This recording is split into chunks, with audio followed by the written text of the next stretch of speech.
आज वज़ीर-ए-आज़म नरेंद्र मोदी अलीगढ़ के दौरे पर रहेंगे, जहां राजा महेंद्र प्रताप सिंह यूनिवर्सिटी का संग बुनियाद रखेंगे। 92 एकड़ से ज्यादा जमीन में बनने वाली यूनिवर्सिटी के संग बुनियाद की तकरीब में सीएम योगी के साथ गवर्नर आनंदीबेन मौजूद होंगी। साथ ही रियासत के कई वजीर और बीजेपी लीडरान भी प्रोग्राम में मौजूद रहेंगे। वज़ीर-ए-आज़म Narendra Modi defence corridor Aligarh node का भी संग बुनियाद रखेंगे। साथ ही पीएम मोदी अलीगढ़ में अवामी जलसे से खिताब भी करेंगे। इसके बाद यूनिवर्सिटी के मकाम और डिफेंस कॉरिडोर का जायजा लेंगे।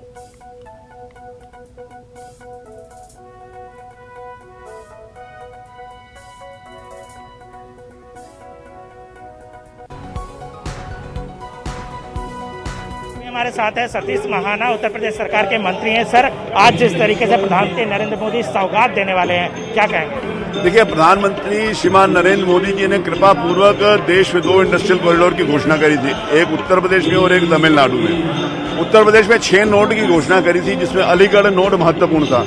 यहाँ पर जितनी जमीन हमने ली थी सारी की सारी डिफेंस इंडस्ट्री से संबंधित उद्यमियों को आवंटित कर दी गई है।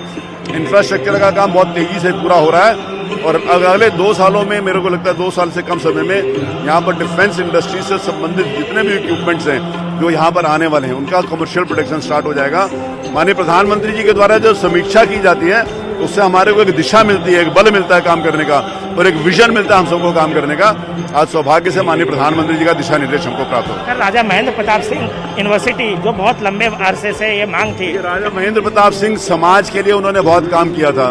कुछ राजनीतिक दल केवल अपने परिवार को ही समझते हैं कि काम करते हैं। समाज में बहुत ऐसी शख्सियतें जिन्होंने जीवन समर्पित कर दिया, उसमें राजा महेंद्र प्रताप सिंह जी का एक नाम प्रमुखता से लिया जाना चाहिए और आज उनके नाम का विश्वविद्यालय का शिलान्यास माननीय प्रधानमंत्री करेंगे। ये थे सतीश महाना, कैमरामैन अपू पाठक के साथ अनूप गुप्ता, न्यूज 18 नेटवर्क, अलीगढ़।